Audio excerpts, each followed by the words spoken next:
Namashristam manamapi Vishachiputram Atrasurupam Rupam Tasagrajamuri Purim Maturim Goshtuvatim Radha Kunda Magirivaram Ahorarikam Madhvasam Rabdo Yasya Pratitakripaya Sri Guru Tamnatam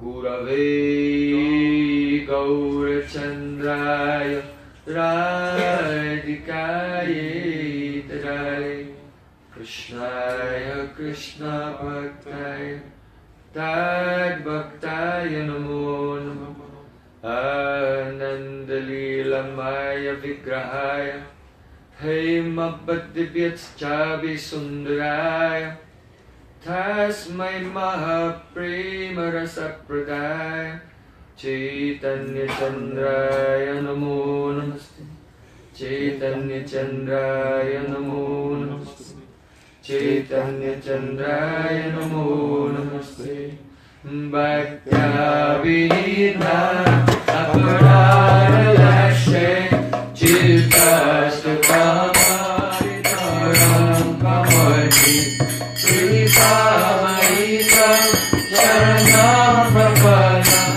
Vrinde Namaste Charanarabindam Vrinde Namaste Charanarabindam Govinda Damodara Maraviki Govinda Damodara Maraviki Govinda Damodara Maraviki Govinda Damodara Maraviki Hey Krishna, Hey Radha, Hey Saketi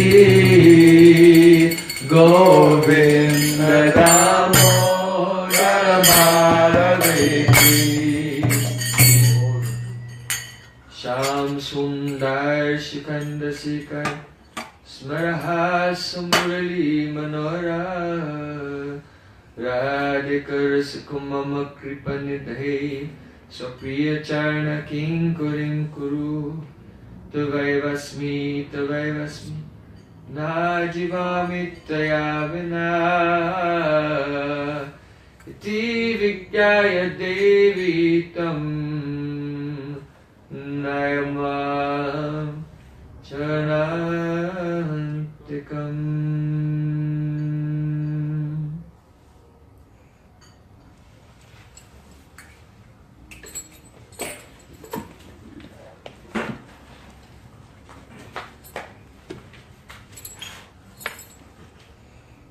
First of all, I offer my Sastangandarat Puspanjali, my heart like flowers thousands of times, at the lotus feet of my holy master, my supremely worshipable spiritual Gurudev, Asmadeva Paramaradhatama Guru Pada Padma, Niktilila Pravishta Om Vishnupad, Ashtotara Satasisimad, Rupanugacharya Varya, Srila Bhakti Vedanta Narayan Goswami.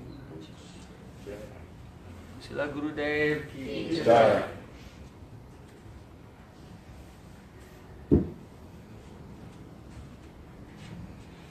Secondly, I offer my pranam thousands of times at the lotus feet of my Param Gurudev to Srila Prabhupada and all of our Sri Rupanuga Gaudiya Guru Parampara. And finally, I offer my pranam to all my dear brothers and sisters, all the Vaishnavas and Vaishnavis, Vanchakal.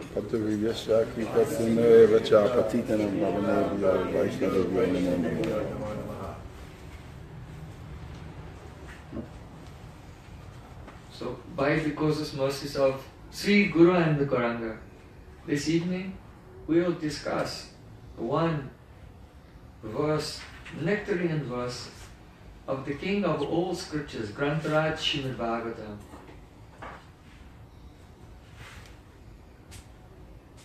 So you can see here on the board. You can chant together. Ramena Sardam Maturam Pranite Swavaginamai Anurakta Chitara Vijagamave Nahame Viyogam Ivadayomyam Dadashu Sukaya.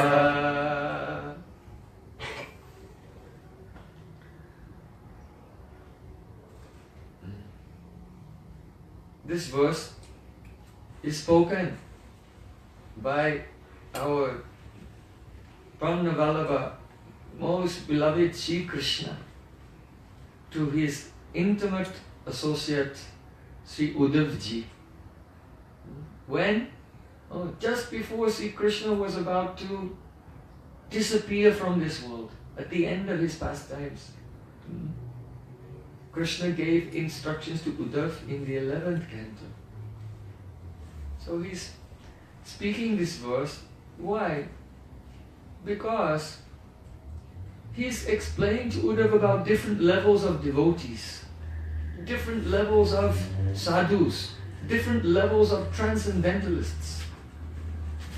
The Prakrit Bhaktas, the Madhyam Bhagavatas, the Uttam Bhagavatas, the Paramahamsas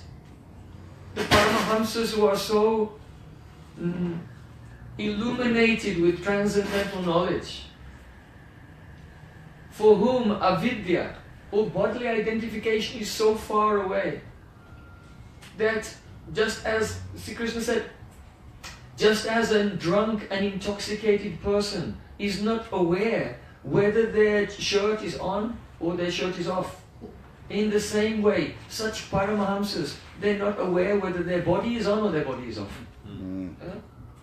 In this way, Sri Krishna is describing different levels of transcendentalists, going higher and higher and higher.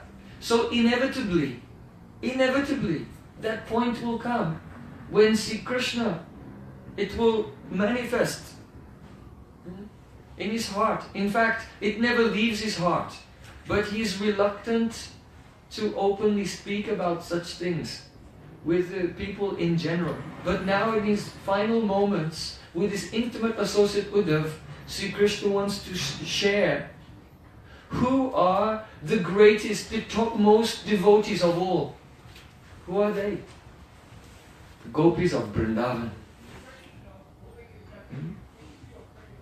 So he begins, as Krishna's heart becomes flooded with memories of his pastimes in Vrindavan and of the incomparable love of Srimati Radhika and the gopis.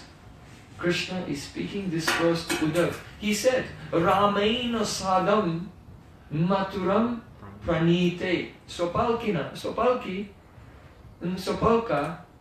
means akrura. So Swapalkina, by akrura, pranite, when I was taken, maturam, to Mathura. How? Ramena sardam. Ramena sardam means with Ram, that means along with Balaram. Because akrura took Krishna and Balaram together. So at that time, my anurakta chitta, the Braja Gopis, who were anurakta chitta, their chitta, their entire consciousness was completely attached, completely absorbed in me, in thoughts of me. Then what was their condition? Vigada bhavena name viyogo. In viyog, in separation from me. Their vigada bhav, profound, vast, ecstatic love was such that Tivradyonyam dadashu sukhaya, that in separation from me, the gopis of Vrindavan, they could not find any happiness anywhere. they were experiencing tivra adi, excessive, intense fire, pain of separation. So these are the words of Sri Krishna. This is the general meaning of the verse. But hidden within this verse are very profound sentiments of love Sri Krishna is expressing. This verse is of 11th canto of Srimad Bhagavatam. It has been selected by Srila Sanatana Goswami and placed in the end of his Brihad Bhagavatamrita. Perhaps many of you have read the Brihad Bhagavatamrita of Srila Sanatana Goswami. It's a very important text. Why? First of all, Srila Sanatana, yesterday we spoke about Srila Rupa Goswami. Today we will speak about Srila Sanatana Goswami. Something. Srila Sanatana Goswami is the Guru, is the Acharya of Sambandha-gyan. First of all, it is necessary for the devotee to be situated in Sambandha-gyan, an understanding of our relationship with Krishna. So Sambandha-gyan is of two types. First is Sadharana Sambandha-gyan, general knowledge of our relationship with Krishna. General knowledge means Krishna is Bhagavan. He has two energies, his internal potency, Swarup Shakti, and Maya Shakti, the external potency. And the jivas, they are the marginal potency. If they turn away from Krishna, then they are situated when they are Krishna Bahimukh. Krishna Bulli say Jiva Anadir Bahimukh. Ataye Vamayatari Diya Samsaraduk. Mahaprabhu instructed Sanatana Goswami. The living entity was in a state of forgetfulness of Sri Krishna, whose consciousness is turned away from Sri Krishna from time without beginning, Anadir Bahimukh. Then that living entity comes under the control of Maya. So if by the mercy of the spiritual master, he comes to understand, Jivera Swarupoi Krishna Nitya Das, I am Sri Krishna's eternal servant. And he begins to serve Sri Krishna in the Anugatya under the guidance of Gurudev and pure Vaishnavas. Then the Maya Shakti, she releases that Jiva and he gets shelter of the Swarup Shakti, Bhakti, the internal potency of Krishna. And gradually he is transferred from this physical plane to the spiritual world, to Goloka Vrindavan. This is Sadharana Sambandha-gyan, ordinary or general Sambandha-gyan. Why? Because it's common to everyone. This is common to everyone. But Vishesh Sambandha-gyan means specific Sambandha-gyan, knowledge of your individual particular relationship with Krishna. So some living entities, they may attain relation with Krishna, with Lord Narayan, Lakshmi Narayan, or with Sitaram, or with Krishna in Dwarka, or in Mathura, or Krishna in Vrindavan, as a friend, or as a parent. Or some, they may attain relation with Krishna in Madhurya Rasa. Some living entities may attain a relationship in Madhurya Rasa, but Swakiya, in a married mood, in Golok. And then others, they may attain the Parakiya, relationship with Krishna in Madhurya Rasa, unwedded. That means in their form as a gopi of Vrindavan, they will be married to a gop. And they will secretly run away and meet with Krishna. As our Srila Bhaktivinoda Thakur has said, Vrishabhanu Pure Jannamaloibo Yabate Vivaha Habe Brajagopi Bhav Haive Swabhav Annubhava Narohive. Srila Bhaktivinoda Thakur is praying, when will that day come when suddenly I will completely be in a state of forgetfulness of my gross and subtle body, and I'll have the darshan of Vrindavan? When will I take birth in Varsana, in the village of Varsana, as a gopi? And as I get older, when will my hand be given in marriage to a gop, and I will leave Varsana and have to live with my in-laws in Yavat? So Srila Bhaktivinoda Thakur, this is his eternal position as Kamala Manjari. And by this bhajan, he is pointing the way to us.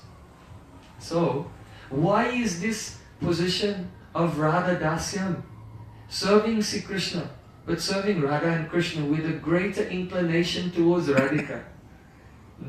In the Parakiya mood, why is this the topmost? Why is this supreme? What is the glory of that? To understand that, that is the Vishesh Sambandha-gyan of those who are aspiring in that mood. So to establish the glories of this highest level of Prem, this gift of Chaitanya Mahaprabhu, Srila Rupa Goswami has written Sri Priyat Bhagavatamrita, whereby Tovyatmak Bhav, by comparison with the moods of all different devotees, such as Dhruva Maharaj, Ambarish Maharaj, Hanuman, the Pandavas, Uddhav, and the various residents of Vrindavan, up to Radhika herself, Srila Sanatana Goswami Pad establishes the supreme glories of Radha Dasyam. So at the end of that Sri Priyat Bhagavatamrita, there's a collection of important verses of Srimad Bhagavatam, and Srila Sanatana Goswami, you see very often, there's a Shastra, and another great Vaishnava will write a commentary on it. But Srila Sanatana Goswami has written Priyat Bhagavatamrita and himself wrote a commentary on his own text. So, of course, Srila Sanatana Goswami Pad, he said that this Priyat Bhagavatamrita is an eternal Shastra, just as the Harivansh Purana is a supplement to the Mahabharata that was revealed by Vaisampayan Rishi. So there's another version of the Mahabharata which has been lost, which is revealed by Jaimini Rishi, and this Priyat Bhagavatamrita is the eternal supplement to that.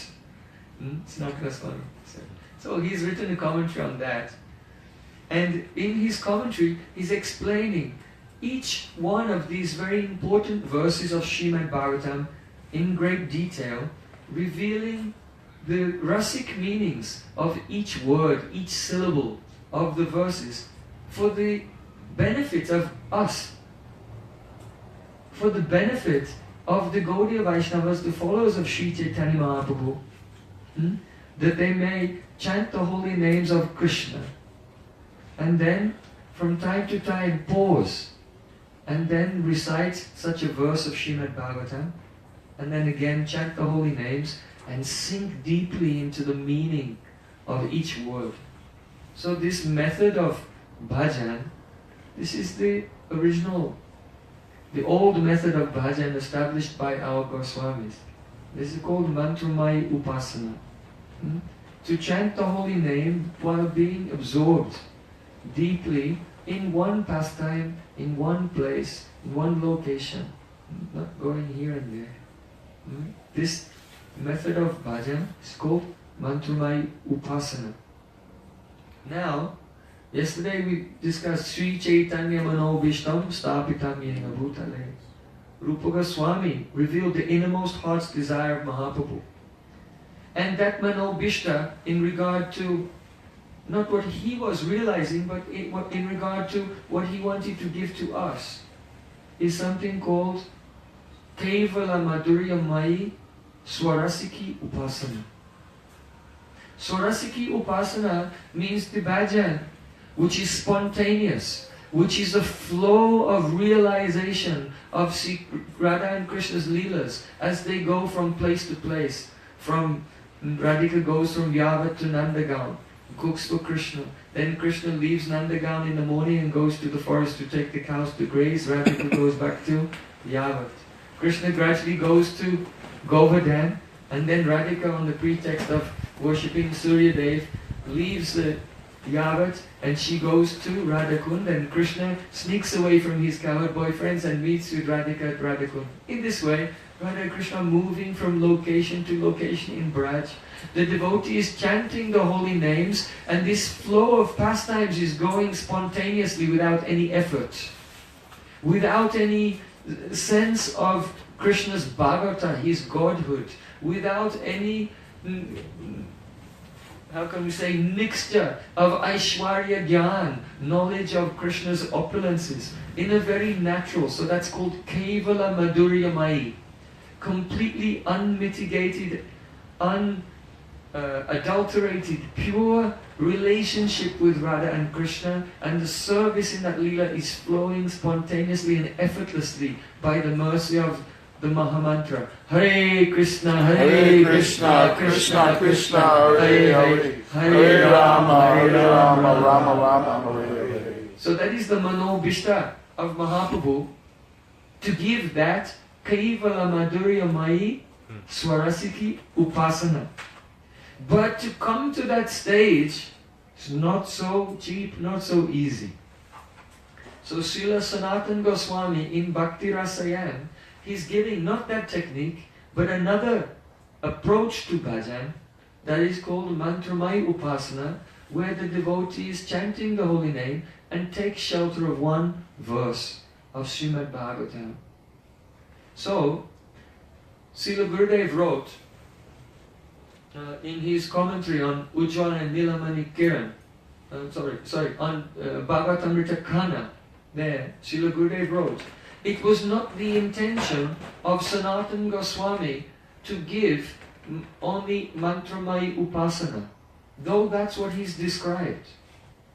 But what was his intention? His intention is this, that those who will follow this process of Mantramai Upasana on the verses of Bhakti Rasayana, then that process will be the steps that lead. This is called the Kram Sopana, the gradual steps which lead to the spontaneous Kevala Madhurya Mai Swarasiki Upasana. You understand? So some persons, they try to do an imitation of bhajan. They take their mala, they look at the time, 8:15. What's Krishna doing now? 8:15. They try to remember then, Hare Krishna, Hare Krishna. Oh, it's 10:45. What should I remember now? Like this. This is artificial. You cannot imitate this. This is just imitation of the actual Swarasika Upasana. It will not lead to success. Success will come if we follow the Acharya of Sambandha-gyan, Srila Sanatana Goswami, taking shelter of Bhakti Rasayan. Bhakti Rasayan, this last part of Bhagavatamrita, Rasayan means a tonic. So, a tonic, you know. So if a person is sick, they have to take a medicine, and then the sickness goes away. But now they're in the convalescence period. So in the convalescence period, there's a chance that they may relapse, because they're not so strong. But they want to have a full and healthy, fulfilling life. So in that convalescence period, you have to take Rasayana, tonic. You see? So for those devotees, they are not in Maya. They are not covered in anarthas with many attachments and misconceptions and the bewilderment, moha, body identification. Not for those devotees. Those devotees, they have to do archan. Archan means serving the deity and hearing, chanting, remembering according to the guidance of scripture. So, they are doing archan. Archan means when we have avidya, identification with this body. When we are not established in a realization of our relationship with Krishna. When we take the jagatik vastu, the substances of this world, and we offer them to Krishna with mantras according to the rules and regulations of the deity worship. So all this is archan. So when the devotee is in that stage, he has Aishwarya Gyan, knowledge of Krishna's Bhagavata as well, is very prominent. And so he's careful when he's doing the puja not to make any offense, that all the rules and regulations will be followed carefully. So when all these aspects are present, then don't think that archan is only serving the deity. But even the Shravanam, the Kirtanam and the Smaranam of that devotee is included in the category of Archan. Now Bhajan is different. Bhajan means the hot sun of understanding of Krishna's Bhagavata. It becomes cool, and like the moon has a cooling nectarian rays, the devotee begins to realize Krishna's sweetness in the stage of ruchi. He's now going beyond avidya, not identifying with the material body. He's not offering to Krishna the jagatik vastu, the gross objects of this world, according to the mantras, but he's offering Krishna his internal sentiments and offering substances composed of his taste. Ruchi asakti bhav will come. Especially he's offering the bhavmai, doing bhavmai seva. So then that devotee, he's doing bhajan. So there's a big difference between archan and bhajan. One day, Srila Gurudev, he said to me, he said, when you are doing bhajan, actually you are doing archan. He said, when I am doing archan, actually I am doing bhajan. It depends on the stage, the adhikar of the devotee. So, Srila Sanatana Goswami Pad, he wants to bring us into that plane of spontaneous bhajan. So for the devotees who have gone through anartha nivritti, nishtha, they're coming in ruchi and asakti. So those devotees, they're not in maya. But their spiritual life is not fully healthy yet. So they should drink this bhakti rasayana. And by following the process given by Srila Sanatana Goswami here, they will attain the Kevala Madhurya Mai Swarasiki Upasana. Gradually the eligibility for serving Radha Krishna spontaneously in the Astakali Lila, it will manifest. So that's why we are studying this. Don't think we're hearing something about Uddhav. Oh, this is nothing to do with me. But gradually when we come to that stage, through anartha nivritti, nishtha and ruchi is coming, then we'll have to do bhajan like this. So,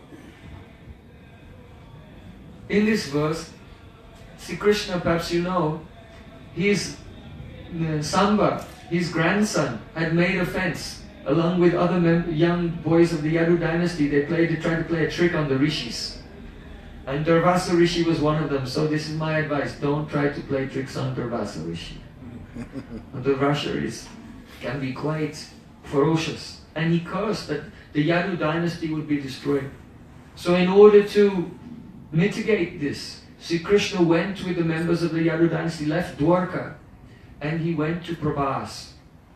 He told Uddhav, I want you to go to Badrika Ashram.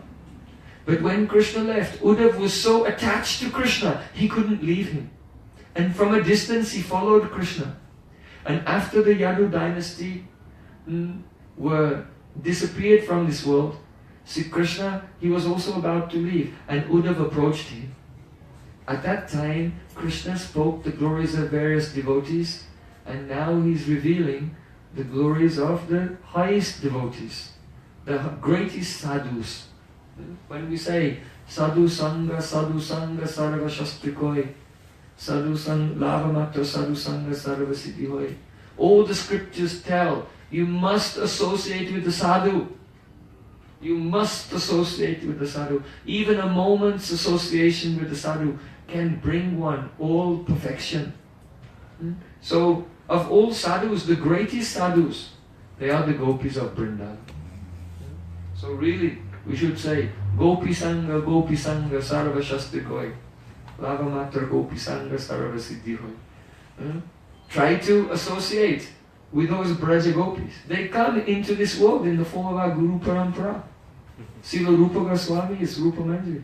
Sanatana Goswami is Lavanga Manjari. Srila Bhaktivinoda Thakur is Kamala Manjari. When we can associate with those Vaishnavas who are actually the damsels of Brajabhumi in the group of Shrimati Radhika, this is the highest Sadhu Sangha. So in the context of Sadhu Sangha, Krishna is speaking this verse to Uddhav. Who is Uddhav? Vrishninam pravaro mantri Krishnasya daita saka. Sishyo prihaspate sakshad Uddhavo buddhi sattamaha. Shukadeva Goswami said, among the Vrishni dynasty, Uddhav is chief. He's Krishna's advisor. He's Krishna's very confidential counselor. He's Krishna's Sakha, is Krishna's intimate friend. Just like in Vrindavan, if Krishna goes to meet with the gopis, then only very intimate friends like Subal, the Priyanama Sakhas, they might go with Krishna. So in the same way, in Mathura, when Krishna went to meet with Kubja, Uddhav went with him. So he's Sakha, very, very intimate, confidential friend of Krishna. Daita, he's given his heart to Krishna, his beloved, very much dear to Krishna. Shishyo Brihaspate Sakshad. And Uddhav is very intelligent. He's a direct disciple of Brihaspati, the guru of all the devatas. And Sakshad Uddhavo Buddhi Sattama. You know what the word Uddhav means? Uddhav means festival.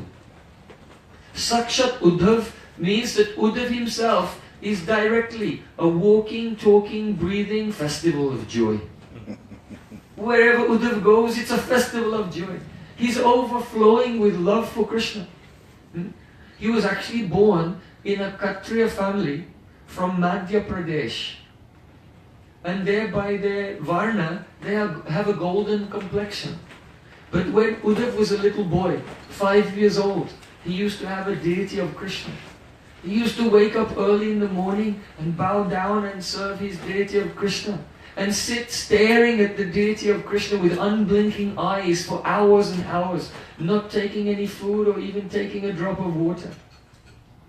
So as Uddhav got older, he was so afflicted by the sickness of love for Krishna in separation that his complexion became sham color, like Uddhav's.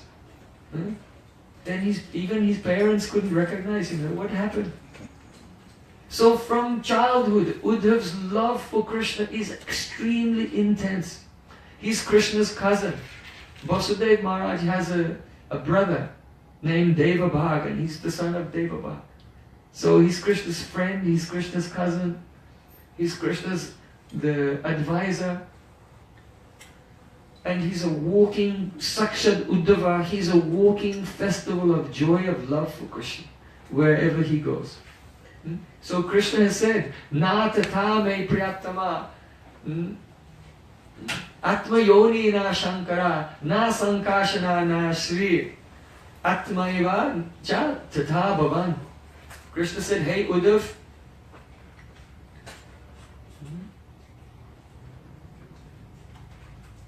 Na tatha me priyatama, Atma yoni. Lord Brahma, who is born from my navel, is not as dear to me as you, Uddhav. Na Shankara, Shankara, Lord Shiva, Harihara Ekatma, who is one with me, is not so dear to me as you, Uddhav. Na Shri, Lakshmi Devi, my own Shakti, is not as dear to me as you, Uddhav. Sankarsh, my own brother Sankarshan, is not as dear to me, Uddhav. Atma eva cha tatha bhavan. O Uddhav, even my own Atma, my own soul, is not as dear to me as you. So how dear to Krishna is Uddhav? In fact, Krishna said, Uddhavam vapiman you know, yad guna nadita prabhu, ato madvayanam lokam, grahayan hi atishtatu. When Krishna was about to leave this world, all the Yadu dynasty had disappeared. But one person was left behind, Uddhav. He couldn't go with Krishna. Because Krishna told him, Ato madvayonam lokam grahan hi atishtatu. O Uddhav, I want you to stay here in this world. Why? Ato madvayonam lokam. I want you to speak Srimad Bhagavatam. Uddhavan Vapiman Nyuno. Krishna said, Uddhav, you are not even slightly less than myself. You may have heard about Uddhav. You think that you know Uddhav. Think again. Revise your conception of Uddhav. Who is Krishna? Uddhavan Vapiman, you are not even slightly less than myself. You have to stay in this world to speak Bhagavatam. The deep meaning is this, that if someone will meet Uddhav and they will hear Bhagavad Katha from his lips, they will see Krishna. Therefore he is saying, Uddhavan, you are not less than me in any way. You see? When you see a speaker of Srimad Bhagavatam who has realization, you are thinking, oh, now I'm going to hear someone speak Srimad Bhagavatam. Don't think like that. The pure speaker of Srimad Bhagavatam is Krishna Roop, one form of Krishna himself. There's only one speaker of Srimad Bhagavatam. Krishna, in the end of 12th canto of Srimad Bhagavatam, there is a Tadrupina, Tad Atmana. It is said that just as Krishna speaks the Bhagavatam to Brahma, then Krishna takes the form of Brahma and speaks to Narad. Then Krishna enters and takes the form of Narada and speaks to Vyas. Then he takes the form of Vyas and speaks to Shukadev. Then he takes the form of Shukadev and speaks to Sutta Goswami. So there's one speaker of Bhagavatam, one revealer of Srimad Bhagavatam. Krishna comes in many forms, one after another, and by speaking that Katha, he reveals also his Swarup as Shyam Sundar in Vrindavan. So Uddhavan Vapiman, hey Uddhav, Yad Guna Naditapo, he's not touched by the gunas. Anything touched by the gunas will be destroyed. But Uddhav, in his Nitya Swarup, even the Yadu dynasty, they're transcendental, but they all disappeared from this. But Uddhav was still here. So, that very great personality, Uddhav, Krishna is speaking this verse. Now, what is Krishna saying? First he said, Ramena Sadam, look at it. Take it. This is not a holiday, a night off. But that you come here to relax. Now you came in my trap, it's too late. You cannot leave. Now you're in the University of Sanatana Goswami. And you have to work hard tonight. So look, pay attention. Ramena Sadam, with Balaram. Maturam Pranite. When Swapalkina means by Akrura. I was taken by Akrura to Mathura. Now what is the deep sentiment of Sri Krishna here? Krishna is saying, Pranite, I was taken by Akrura. That means that Krishna is saying that I didn't want to go. I didn't want to leave Vrindavan, Uddhav. But he took me. Akrura took me away. He's using the name for Akrura, Swapalkina. Swapalki means the son of Swapalka. Akrura's father was named Swapalka. He's a great person in the Yadu dynasty, and he was though he was a householder, he was a Muni. He was a great sage. And once, before he was married, in Kashi, in Benares, there was a drought. There was no rain for a long time. And it was a very critical situation. And the king was thinking, what to do? What should I do? And then he heard that there's a great Muni named Supalka. And wherever he goes, everything becomes auspicious, wherever he keeps his lotus feet. So then the king made a plan. He offered his daughter's hand in marriage to Swapalka. So then Swapalka came to Kashi, married his daughter, and when he arrived, the sky became full of rain clouds and the rain came down. Then everyone was, they were astonished. How powerful, how pure is this saint that wherever he goes, destroys all the bad karma of those people there and makes their life auspicious. How wonderful. So there was a great charisma surrounding Swapalka. And so when he had a son, his name was Akrura. And Akrura, being very qualified son of Swapalka, he also he was appropriated in the eyes of the public the charisma of Swapalka. So Akrura was also very famous for being a powerful Muni, a great devotee.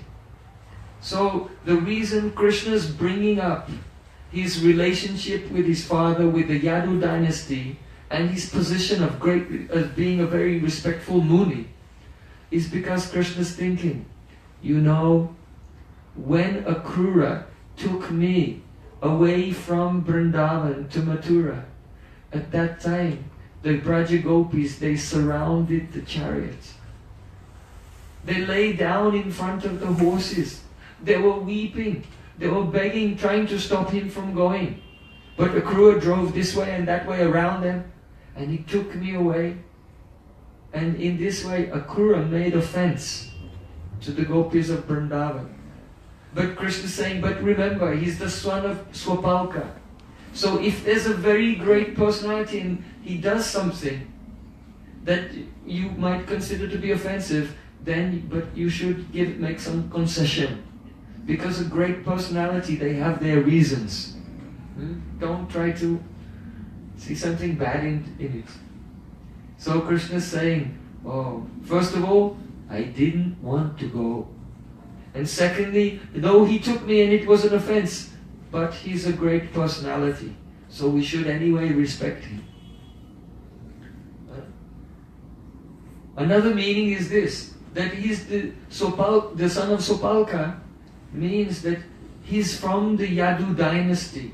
And why did Akrura take me away from Vrindavan?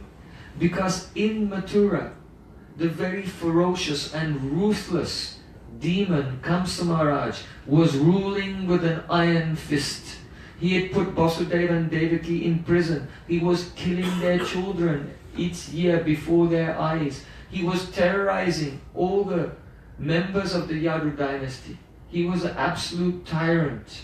And because Akrura is a member of the Yadu dynasty, it is not inappropriate for him to want to bring Krishna there for the sake of saving his own dynasty that was suffering so much.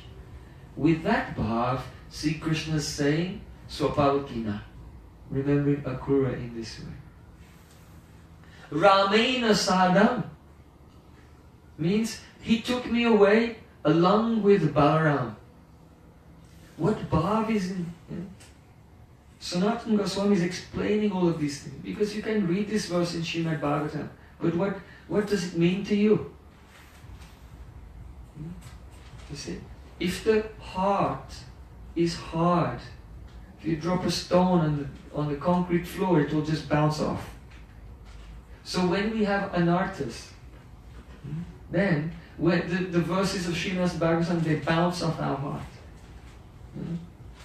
But if you drop a stone in water, then what happens? It makes waves. So ruchi bischitamasrinya kridaso bhava uchite. When the heart has been melted by taste, when the devotee is in the stage of bhav, his heart is liquid, very, very soft. So when the heart is touched by a verse of Srimad Bhagavatam, then the waves come. The Sanchari Bhavs, so many ecstatic emotions. So Srila Sanatana Goswami is revealing the waves he's experiencing in his heart when he's touched by the nectar of this verse of Srimad Bhagavatam. So when Srila Sanatana Goswami hears this, Ramayana Sadam, Krishna is saying, O Uddhav, Akrura took me along with my brother Balaram. Then he's feeling this. At the time when Krishna danced on the head of a Kaliya Nag, Kaliya serpent. Before that, Krishna was being held in the grip of the coils of Kaliya. And there were so many inauspicious omens Shakun, omens, Ashubha, Shakun, inauspicious omens like comets, and the tremors in the earth, and the men were trembling on their left side, twitching in the left side of the body. All these different inauspicious omens were there. And the Brijbasis thought something terrible must be happening. So they ran out of the village and they saw Krishna's footprints and they followed them. And they came on the bank of Kaliyarad, one lake at the side of the Jamuna. And they saw Krishna. Yes, something very inauspicious was happening. Krishna was wrapped in the coils of a ferocious serpent. And they thought he was being crushed. So when the Brijbasis saw this, they were stunned. They were devastated. They thought that now Krishna is being killed before our eyes. It's unspeakably painful for all of the Brijbasis. Oh, you may be wondering, how could these inauspicious omens be taking place in Vrindavan? Because Vrindavan is the transcendental abode. Wherever Krishna is present, there cannot be any inauspiciousness. But because the demigods, they wanted to intensify the rasa, the nectar of this lila. The demigods thought, oh, now Krishna's in this position, and the Brijbasis think he's an ordinary child, so we should make it look like inauspicious things are happening. So then the demigods, they said, okay, special effects department, lightning, tremors, comets in the sky, and the demigods started to do special effects to make it look like it was inauspicious. It really wasn't. But that's the demigods always trying to do some service somehow or other from afar in Krishna's Leela. So when the Brijbasis came on the bank of Jamuna, they were horrified. They wanted to enter into the poisoned water. Mother Yashoda, she saw a cow, and she was so distraught with the pain of separation from Krishna that in her bewilderment, she thought that the cow was a Brahmin, and bowed down to the cow and said, "Oh Brahmin, please chant some mantras that can charm a snake so he'll release my boy." But the cow gave no answer. Then Mother Yashoda was so bewildered, she saw a tree, a banyan tree. She thought it was a tantric,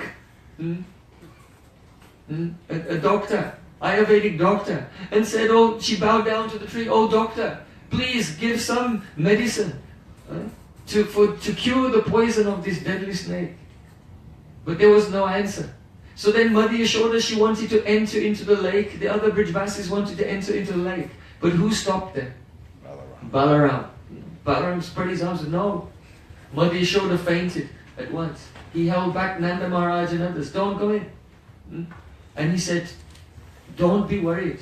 Krishna will be all right. He cannot be harmed by this demon." So here, Krishna is saying to Uddhav, "Matu Ramena Sardam." When Akrura took me away to Mathura with Balaram, Krishna was feeling, just see, at that time when I was held by Kaliya, all Brijbasis were in separation, but Balaram was there to pacify them, to give them some solace. But when Akrura took me away from Vrindavan, Ramena Sardam, he took Balaram with me. And therefore it was an extremely critical time because no one was there to pacify them. No one could speak words of solace to the Brijbasis.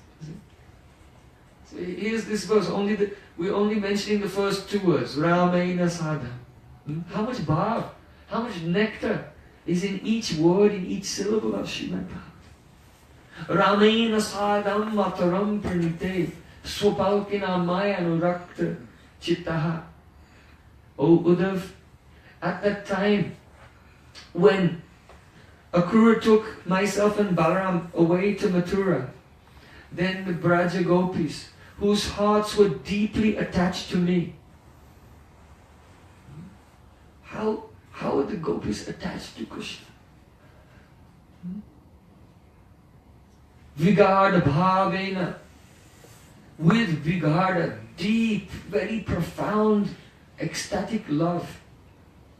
Their love is such that during the Rasa Leela, see, Krishna called all Braja Gopis to the Rasa Leela, and he danced with them, and by the influence of Yoga Maya, that night became a night of Lord Brahma. Became 4,320,000,000 years. But the Vigada Bhav, the deep love of the Braja Gopis was such that those millions and billions of years passed like 1 second. At the end of the night, they thought, oh, it was like a flash of lightning. Vigada Bhave. So, if millions of years meeting together can seem to pass like one flash of lightning, now at the time of separation, one flash of lightning seems to last like millions of years. Chaitanya Mahaprabhu expressed that in Shikshastikam. Yugaitam nimeshena chakshusha pravrishaitam shunyaitam jagat sarvam Govinda Virahe Name. Oh Govinda, in separation from you, one moment seems to last like millions of years. Tears are falling from my eyes like rain in the monsoon season, and I see that the entire universe is empty, vacant. So that's what Krishna is saying here to Uddhav. Uddhav, that the Shu Sukaya, the gopis could not see any possibility of happiness anywhere in separation from me. Why? Tannavidan mai. Tannavidan mai anasanga badha diyaswamatmanam atastatedam yathasamado munyobditaye nadya pravishta eva nama rupe. Shri Krishna said, O Uddhav, just like great sages, when they go into samadhi, they completely forget this physical body and mind. And just like rivers, we say Jamuna, Saraswati, Ganga, and so on. We give them names. But when the rivers enter into the ocean, then what is there? Their names and forms are forgotten. So Krishna said, in the same way, the hearts of Braj Gopis were so absorbed in love for me. Their buddhi, their intelligence became like a kamadhenu, a wish-fulfilling cow. You know, if there's a wish-fulfilling cow, if anyone approaches, whatever they ask for, that cow's just giving that. So in the same way, the intelligence of Braj Gopis, their buddhi, which is shining completely pure, became like a wish-fulfilling cow. They were only at every moment absorbing, thinking, how can I please the son of Nanda Maharaj? How can I please Govinda, Damodar, Madhusudan? And they were so, the Braj Gopis were so absorbed in thinking of me, in serving me and pleasing me, that just as the rishis forget their own body and even their own name, Braj Gopis forgot their own bodies, Braj Gopis forgot their own names. You know, in Raslila Krishna said, Na pariyam niravajya samyudam swasadu krityam vibudayo shapima ya mahapajan durjaya geya sankala samrishatadva pratiyatu sadhuna.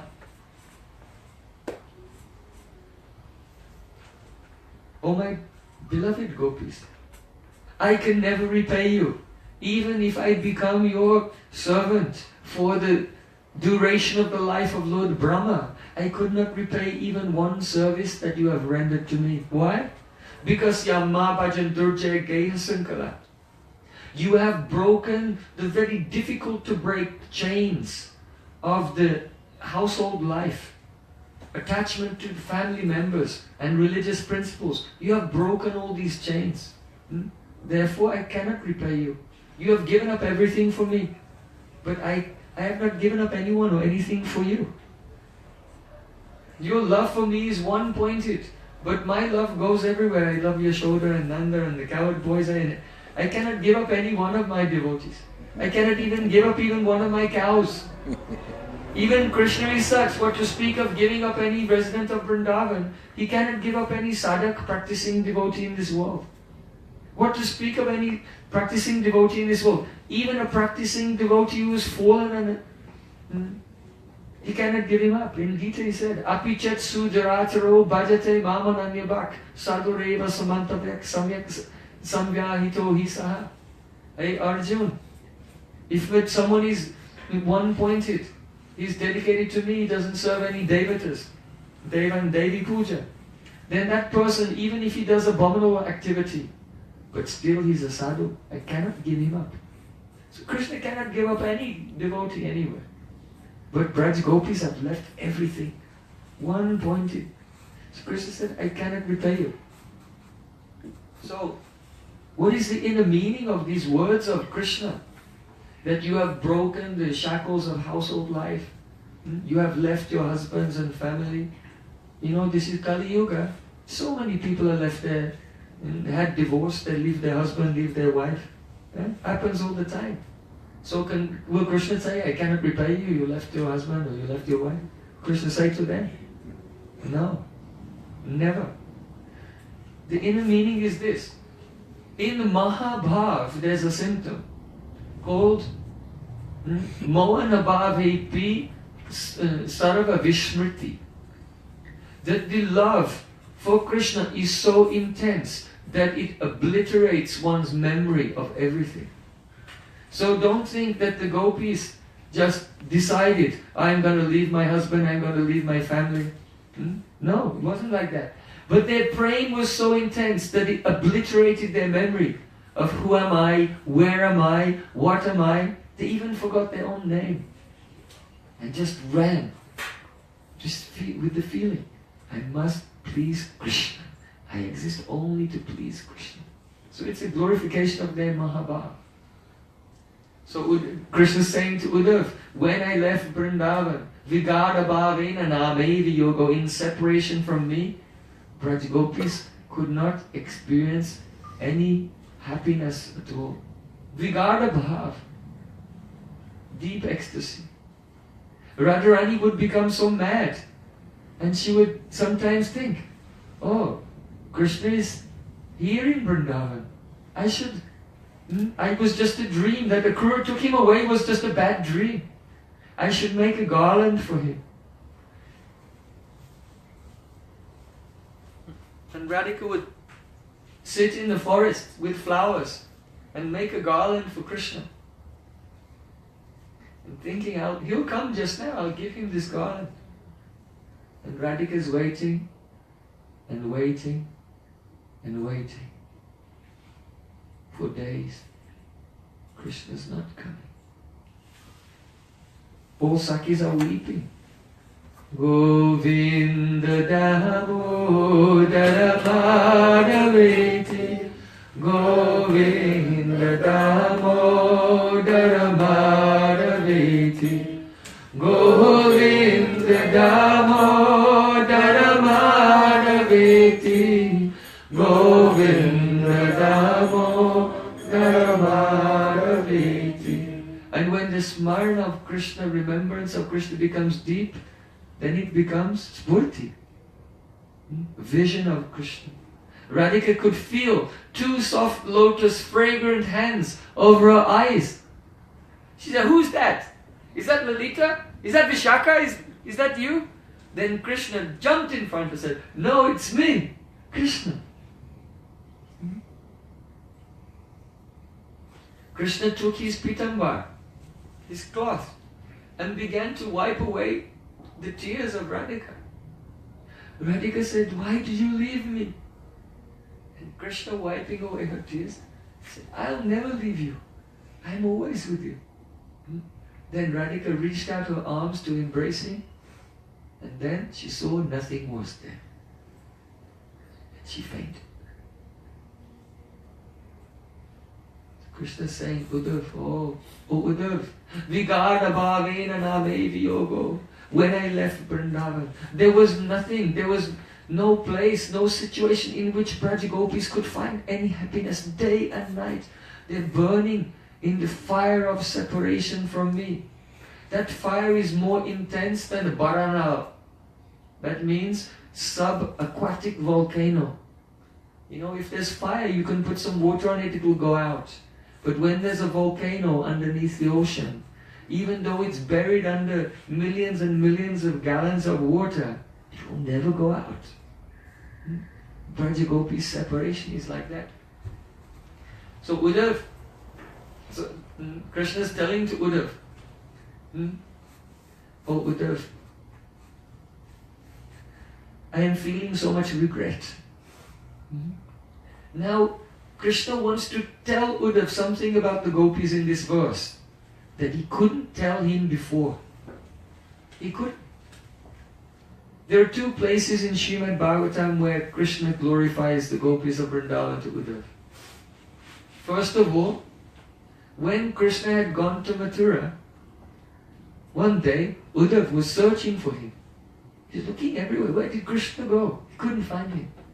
And finally he came to one room in the palace of Vasudeva Maharaj.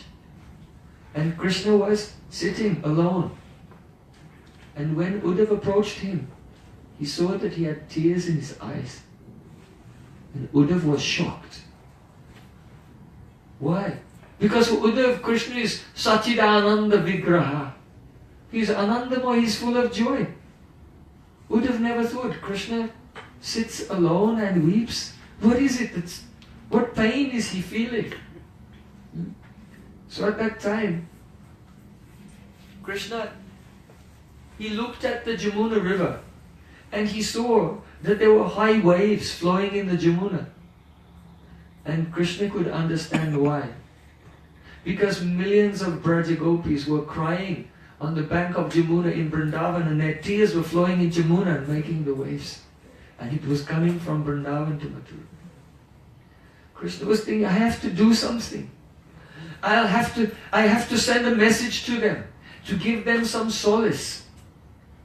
But who can I send? So Krishna was going through this process in his mind. He thought to himself, look, whom can I send to Mathura? It's very difficult. If I send a person who only has Aishwarya Gyan, knowledge of my opulence, that I am Bhagavan, then when he goes to Vrindavan and he sees the Brijbasis weeping, then he'll criticize them and think, what are you worried about? Krishna's God is in your heart. Krishna's everywhere. And he may criticize the Brijbasis. On the other hand, if he were to send a devotee who is completely in Madhurya and has no knowledge of Krishna's opulence, then when he goes to Vrindavan and sees the pain that the Brijbasis are in, then that person would criticize Krishna. How could you be so cruel as to leave them and abandon them and put them into this terrible state of suffering? So if Krishna will choose someone with Aishwarya Gyan, they'll criticize the Brijbasis. And if he selects someone who has Madhurya Bhav, then they'll criticize him. So Krishna was thinking, I have to find someone who is not fully in Aishwarya Bhav and not fully in Madhurya Bhav, but mixed together. Who could that be? And then Krishna saw that Uddhav was coming.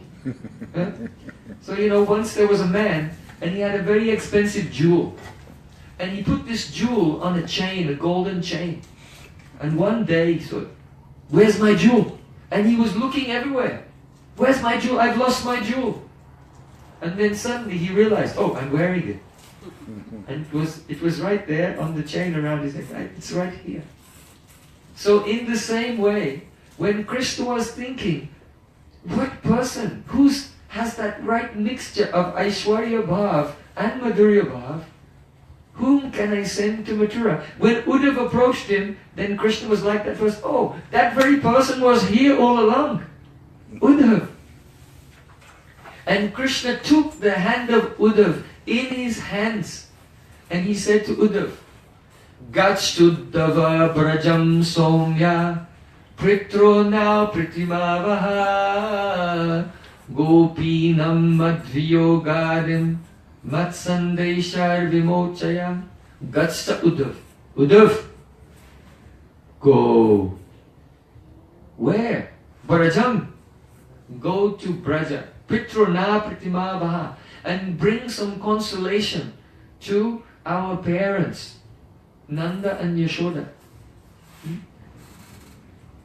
But don't try to use your intelligence and diplomacy to pacify the gopis. Don't try, you'll make everything worse. Gopinam madviyogadim matsandesha vimochaya. I'm going to give you some messages. When you meet Nanda and Yashoda, you think of how you can satisfy them. But with Braj Gopis, don't try anything. You don't understand. Just repeat my messages to them as it is, without changing anything. And in this way, pacify their separation. So Uddhav, he didn't want to go. He was very attached to Krishna. So why would he want to leave Mathura and go there to Vrindavan? So Krishna began to describe the glories of the gopis. Taman manaska mat prana madate chakpradayika. Their hearts are completely given to me. For me, they have given up everything. In fact, balavo me madatmika. Krishna said, the gopis are somehow or other struggling to stay alive in separation from me. How do they stay alive? Valabo me madatmika. I am their Atma. If you look inside the hearts of the gopis and try to find their Atma, what do you find? Krishna said, me. I am living in their hearts and being present in their hearts. I am keeping them alive. So Krishna said to Uddhav, you are seeing me here in Mathura, but I am only partially present here. I am fully present there with them. If you go, you will realize it. So then Uddhav, hearing these words of Krishna, some inspiration, some lobha, some greed came. Oh, Krishna is not fully present here. He's really present there. They have such a love. The greed came, he wanted to experience that. He wanted to go there. So Krishna brought Uddhav to the same chariot that he himself came from Vrindavan. And he gave Uddhav his own pitambar, his own cloth. He gave Uddhav his own garland, which had Krishna's fragrance. And then Uddhav set out on the chariot, and he came to Braja. So the truth of the matter is that Uddhav wasn't being pulled to Vrindavan by the horses. He was being pulled there by his own lobe, his own greed, to realize Krishna's presence in Vrindavan and the love of the Brijvasis. No one can go to Vrindavan by buying a ticket, by going in an airplane or by bus or being pulled on a chariot with horses. Only lobe, only greed can carry you to that Vrindavan. So when Uddhav came to Vrindavan, he met with Nanda and Yashoda first. And Nanda Maharaj spoke the whole night to him. And in the morning, he came out of Nandagaon and took bath in one lake, Krishna Kund, and then he sat. Uddhav was remembering his Gayatri Mantra. But as he was remembering, he saw in the distance, in the forest, a light and very astonishing illumination was rising. A luster was rising for the forest. And he became struck with curiosity. What is that? So then Uddhav, he followed that light and he entered into that forest. That place is a Kadamba Kandi. Now it's known as Uddhav Kyariya. And when he entered into that forest, there was nothing that could have prepared him for what he saw. He saw thousands of very beautiful Kishori, teenage gopis, who were very thin, with disheveled hair, covered in dust, with torn cloth. And they were all weeping and calling the name of Krishna, sometimes fainting, rolling on the ground.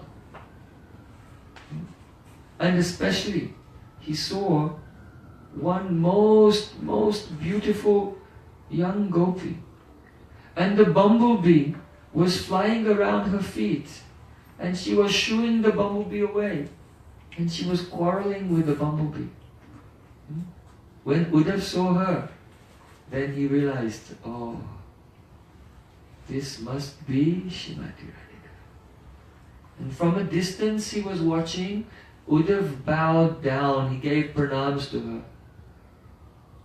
And just as he bowed down, just at that moment, she said, Madhupakitava bandho masprisangrim sapatnya kuchavilalita mahala kunkumasma shubhina vahatu madhupatistan manininam prasadam yadusadasi vidamyam yasaduttastamitrik.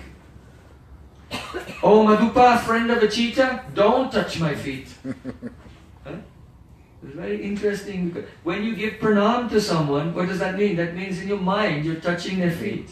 So though Uddhav was far away, when he bowed down, Madhupa kitava bandho, kitava, friend of a cheetah, don't touch my feet. Each word that Radhika was saying to the bumblebee, Uddhav was taking it personally. Because it exactly applied to him.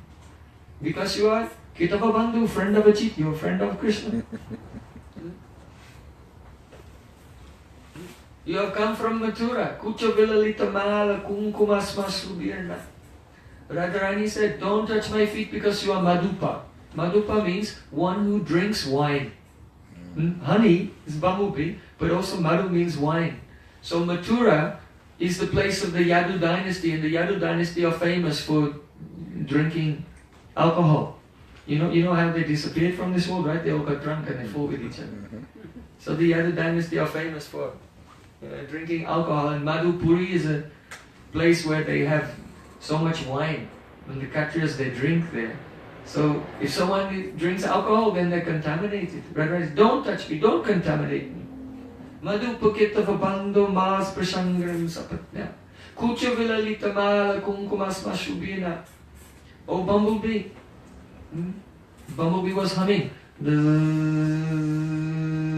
Radharani by Bhav Karna, that means by the ears of her ecstatic love, it was as if the bumblebee was speaking to her and saying, oh my Swamini, oh beloved of Krishna. Master, don't touch me, don't touch me. I am not the beloved of Krishna, I am not your Swamini. Radharani said, look, what's that on your moustache? On your antenna. You know, bumblebee has an antenna. He said, what's that? I know what it is. The bumblebee said, it's just the pollen. Because I'm a bumblebee, so to fly all the way from Mathura to Vrindavan is a very long distance for me. So on the way I became thirsty. I stopped and landed on a flower, and I took some nectar from the flower, and the pollen from the flower got on my antenna, like that. That's all. Radharani said, no, I know what it is. It's kumkum. And that kumkum has come from the garland of Krishna. And how did that kumkum get on his garland? You tell me, Mr. Bumblebee. That means that just before the bumblebee appeared, Radharani was thinking of Krishna, and in her mind she saw that one beautiful princess of Mathura came and Krishna met with her, and Krishna embraced her, and the kumkum from her body was smeared on Krishna's garland. And the garland became very fragrant. The fragrance of the flowers, the fragrance of Krishna, and the fragrance of kumkum from the body of that princess was on the flowers. So Radharani, in her remembrance of Krishna, she saw that bumblebee landing on the flower and becoming covered in the kumkum. And then when she opened her eyes and saw a bumblebee, she thought, it's him! That's the one! He just came from Krishna and he's meeting with a new beloved. So Radharani said, Bahatu Madhu Patistan Manininam Prasadam. Just, there's no need for you, Mr. Bumblebee, here. Because you are the Dut, the messenger of Krishna. So if a hero and heroine, they're having a quarrel with each other, So a messenger can go backwards and forwards and bring messages and try to make a reconciliation. So Radharani is saying, no need for a messenger here, because there will be no reconciliation with that cheating. But in Mathura, now Krishna, he's going to meet one princess, and he's enjoying so much with her that he becomes late for his appointment with another princess.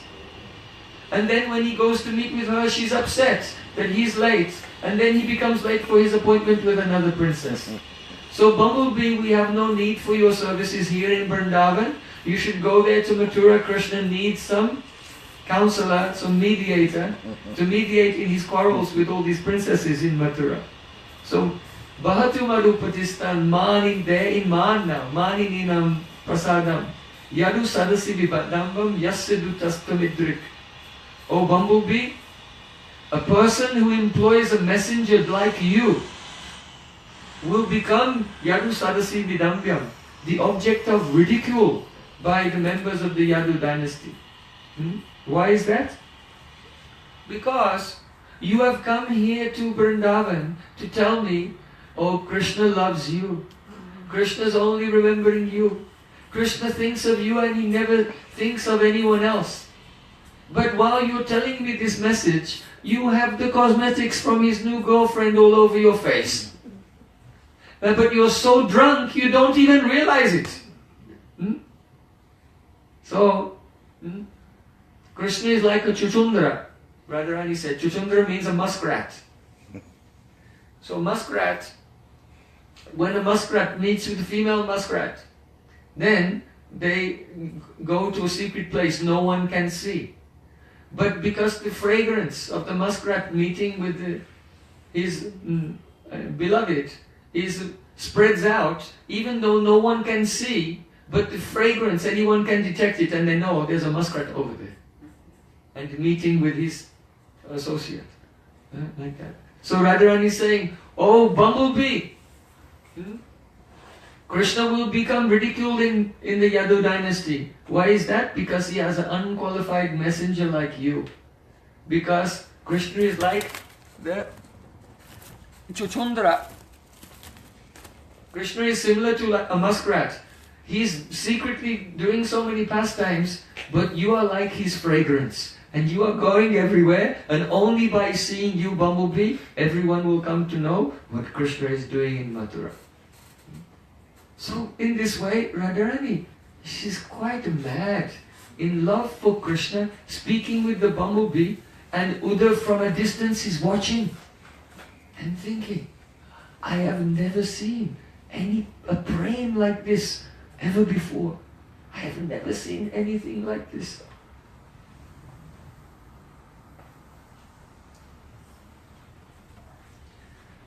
Afterwards, Uddhav,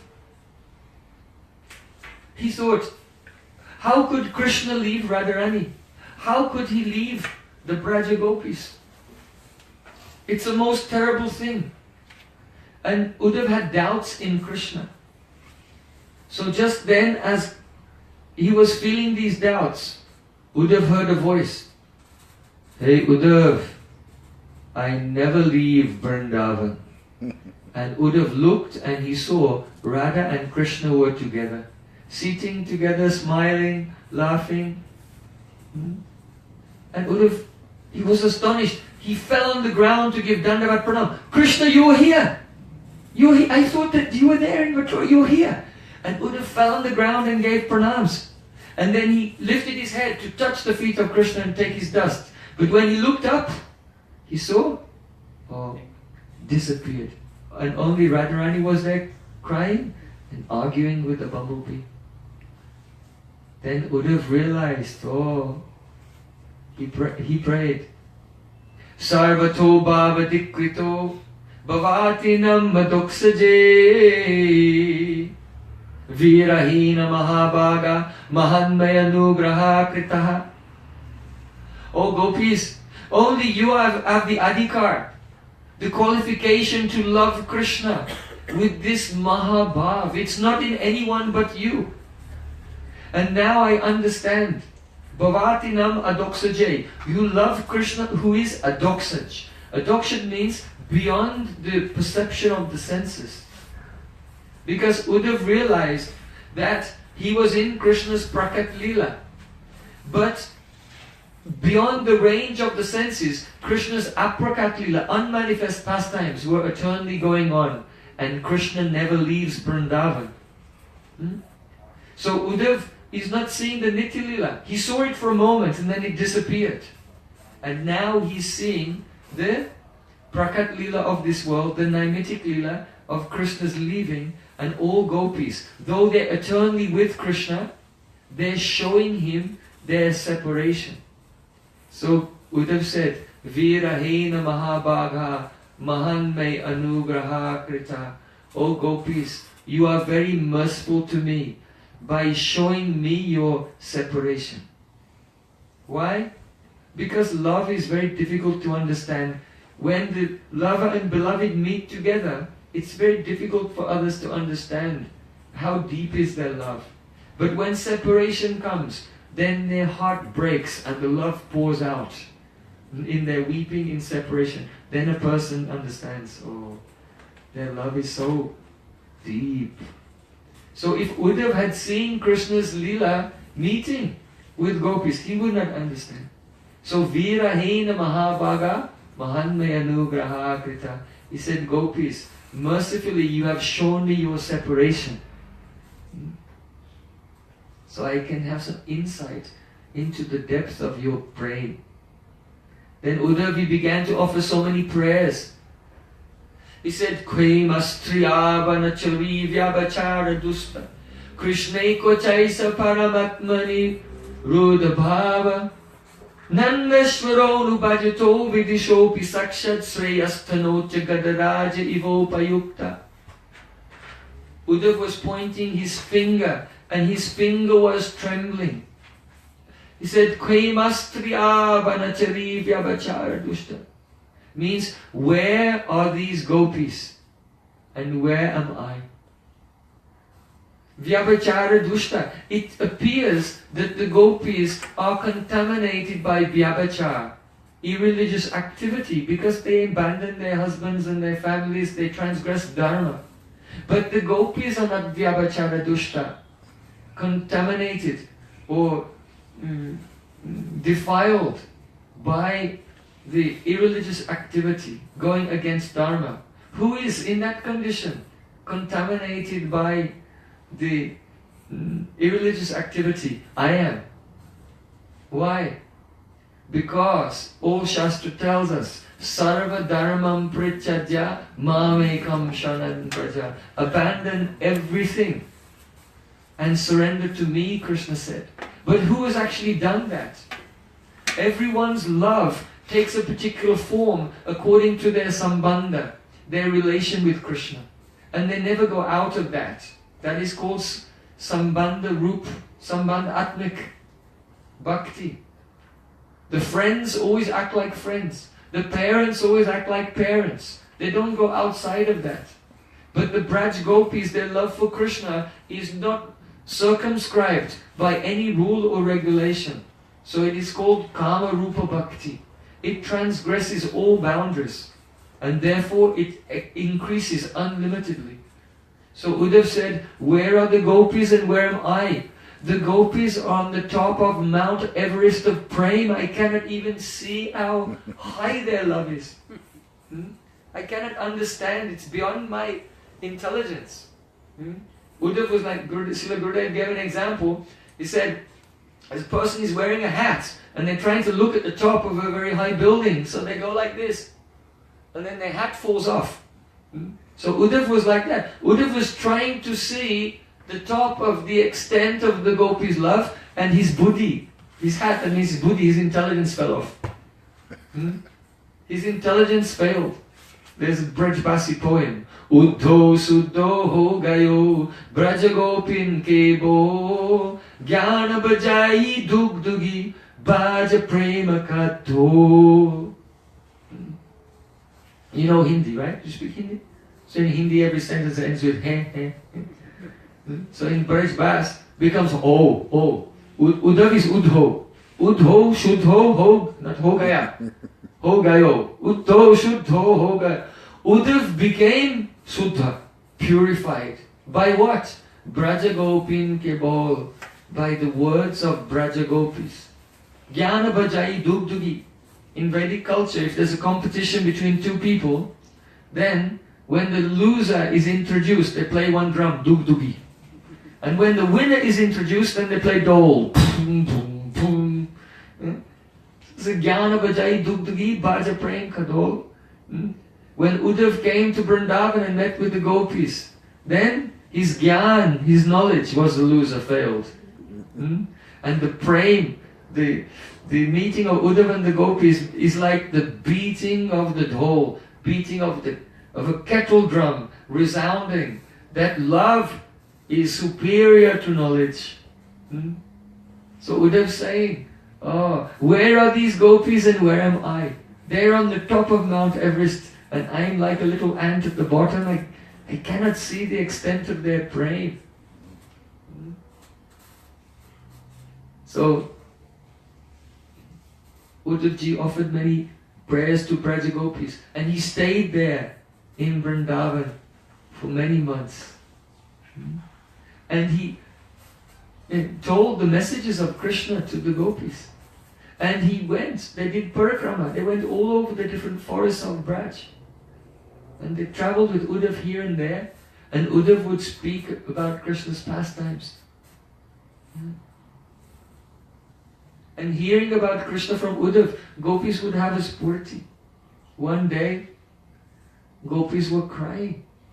And Uddhav remembered one of Krishna's messages. He said, "Oh Braj Gopis, hear this message from Shri Krishna. Shri Krishna is saying, my dear gopis, once I was in the forest with my cowherd boyfriends and they were surrounded by a forest fire. And I told them, close your eyes. And when they closed their eyes, then I took away all the fire. And when they opened their eyes again, it was gone and they were safe. So in the same way, my dear gopis, now you are surrounded by the fire of separation. If you just close your eyes for a moment, you will see that I am with you. And that fire of separation will be extinguished." So then Uddhav told the gopis, "Oh gopis, now close your eyes." And hearing this, the gopis, they all closed their eyes. And when they closed their eyes, then in just 1 second, Yoga Maya came and manifested millions of years. They saw that Krishna was with them. And they were swinging with Krishna, doing Julan Lila. They saw that they were drinking honey wine with Krishna and getting intoxicated. They saw they were taking colors and throwing colors on each other and doing holy Lila. They saw they were swimming together in the Jamuna. They saw they were going in kunjas and playing dice, chaupar, gambling and betting and laughing and joking. And they, in this way, they enjoyed beautiful pastimes with Krishna for millions of years. And then they heard a voice, "Oh gopis, open your eyes." And then they opened their eyes again, and so Uddhav was standing in front of them. It was only 1 second later. But when they opened their eyes, they felt as if they had been born again, completely new, completely refreshed. And the gopis worshipped Uddhav as a guru. Actually, they realized what Krishna had said. Uddhavan vapiman, Uddhav is not less than me. If you will hear katha from him, then you can see how I am always with you. So then after some months passed by. And one day Radharani said to Uddhav, "Hey Uddhav, your Sakka is waiting for you. Your friend is waiting." Because Uddhav thought, "I'll go to Vrindavan for a few days, then I'll come back to Mathura and be with Krishna." But when Radharani said, "Hey Uddhav, your Sakka is waiting for you," then Uddhav was in shock. Because he realized, what is that? My whole life I was dedicated to Krishna, serving Krishna. And Krishna came and I lived with Krishna in Mathura. He sent me away, I didn't want to go. But hearing the glorification of gopis, I became curious, and I came here. But when I came in the association of the devotees, now for months, I completely forgot about Krishna, that he's there. I totally forgot that I left Krishna behind in Mathura by the influence of their love. So then Uddhav realized, oh, yes, I'll have to go back to Mathura and bring some news to Krishna of the Braj Gopis. Uddhavji was thinking, Ya Vaishi Achitamajadibi Aptakane Yogeshwara Ridi Sadatmani Rasa Ghostam Krishna Sitad Bhagavata Charanaravindam Nyastam Stanishu Vicharu Parirabhyatapam. Lakshmi Devi, Lord Brahma, Lord Shiva, the Yogeshwaras, the great Munis, masters of mystic yoga, and other devotees, they meditate upon the lotus feet of Krishna in their hearts. And after meditating for a long time, occasionally, they may have a moment, spurtik, little glimpse of Krishna's lotus feet for a moment. But what is the position of these gopis of Vrindavan? During the Rasa Lila, Braja gopis, out of love for Krishna, took his lotus feet and held them upon their breast. And in this way, they gave up the intense fire of separation. So Braja gopis, they take the lotus feet of Krishna, which even the great Munis, even Brahma, Shiva, even Lakshmi, they cannot touch those feet. They have to meditate upon them for thousands of years just to see them for a moment.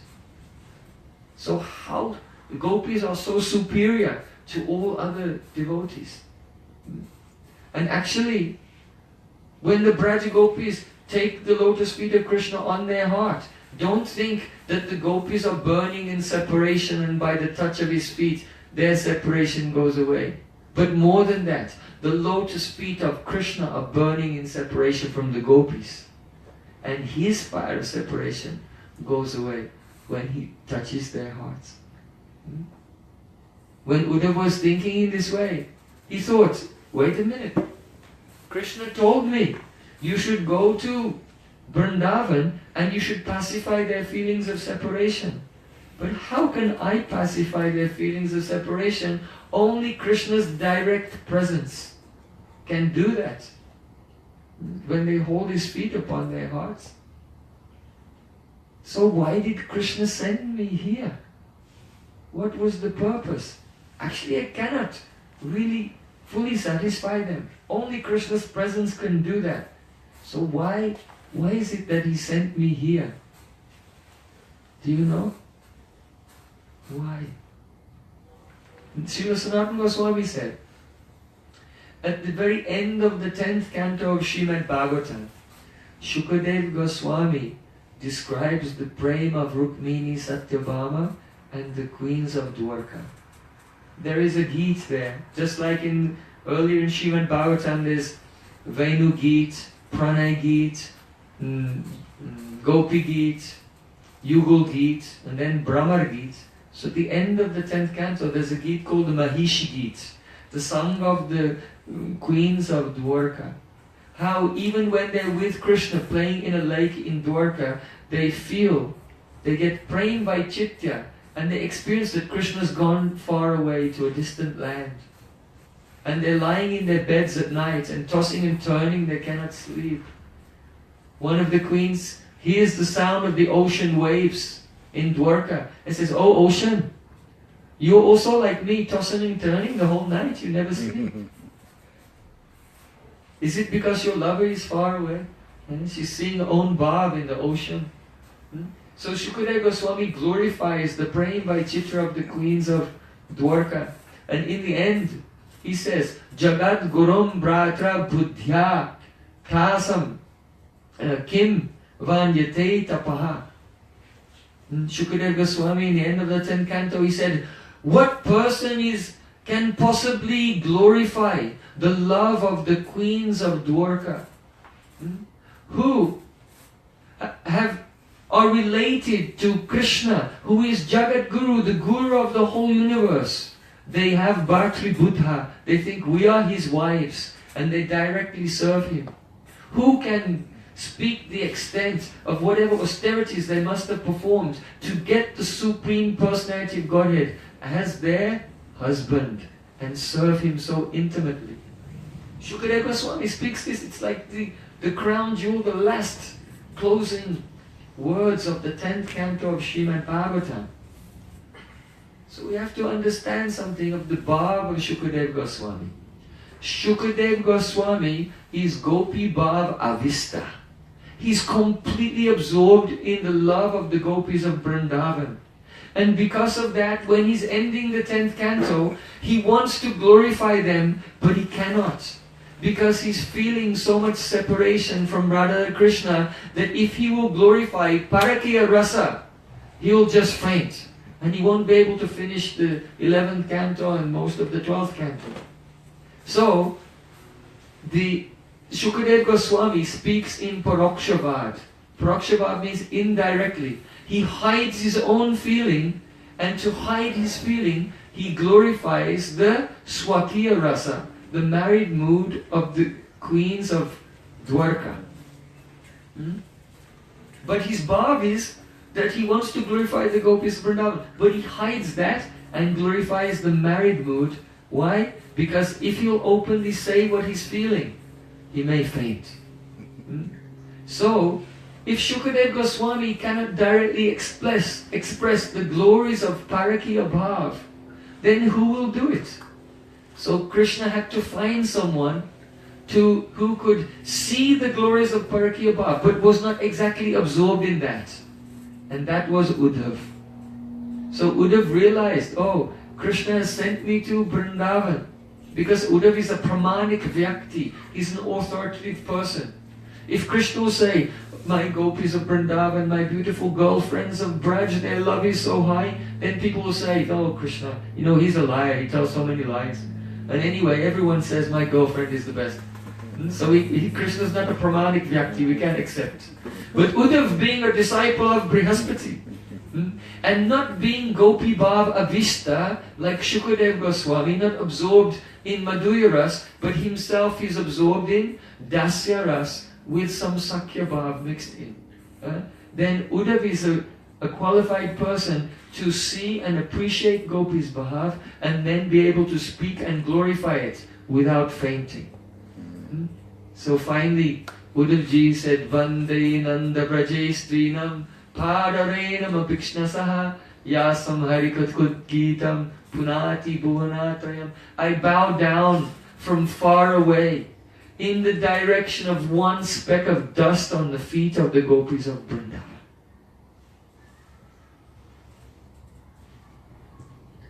Now it was time for Uddhav to leave. So he was leaving. And as he was going through Braj Mandal, he came to the top of the hill and he looked back. Saridvana Giri Droni Vikshan Kusamitan Druman Krishnam Samsmaryan Reni Haridaso Brajokasam. He was remembering how he traveled by the rivers, in the valleys, on the top of hills, through the forest full of flowering trees, with the Braja Gopis.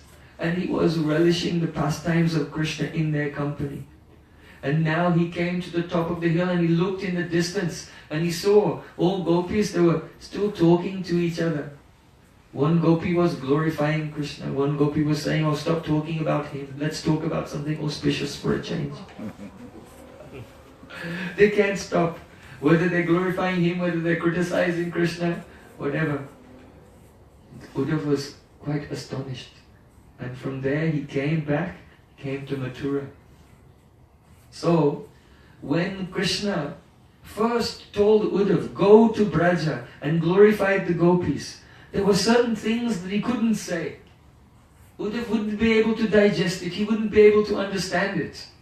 But after Uddhav had gone to Vrindavan, seeing the love of Brijvasis, seeing the love of gopis, seeing the love of Radhika speaking with a bumblebee, now at the end of Krishna's Leela in this world, he's alone with Uddhav. Oh. Maitreya Rishi was nearby, also overhearing. But he was speaking very privately to Uddhav. Now Krishna wants to tell Uddhav how he really feels. So Krishna's glorification of the Braj Gopis in the 11th canto is superior to his glorification of gopis in the 10th canto. Because Uddhav's adhikar has gone up. You can speak Harikatha to a person according to their capacity. So in the 11th canto, Uddhav's adhikar has gone up. He's experienced what it's like to be in Braj. So here Krishna is saying, Tivradyanyam dadrisho sukaya. Oh Uddhav, before I told you, Valabo me madatmika, I am the Atma, the soul of these gopis, to try to indicate to you that their pain is my pain. Whatever gopis are feeling, I also feel. But that is not the truth. The truth is this, Tivradyanyam dadrishu sukaya, that of the two of us, I feel pain of separation from them, but they feel much more pain than me.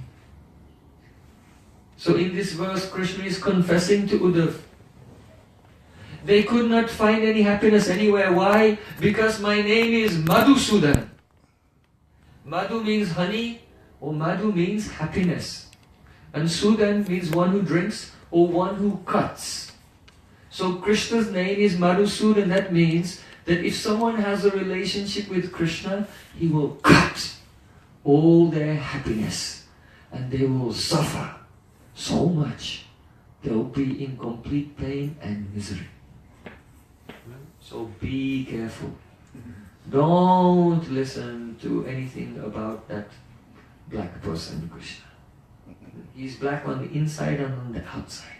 Very, very dangerous. He's Madhusudan. Many persons who are having happy and comfortable life, they came in contact with Krishna, but what happened? Madhusudan. In this verse, Krishna is confessing, Oh Uddhav, this is my nature. It is my swabhav. It is my swabhav to meet with someone, to give them so much happiness, to inspire them so much, and then to leave them and put them in a state of indescribable pain and suffering. And therefore, gopis are not like me. Oh Uddhav, gopis are not katur, they are not harsh, they are not cruel, and they are not ungrateful. But I am harsh, I am cruel, and I am ungrateful. Tivradyo anyam dadrishu sukaya. This is Krishna's confession to his close friend, Uddhav. How could I leave them? But there's another mystery in this verse.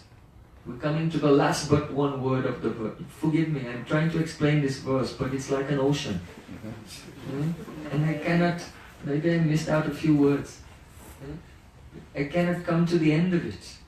It's an endless ocean of nectar, of Krishna opening his heart to his dear friend, remembering his love for gopis.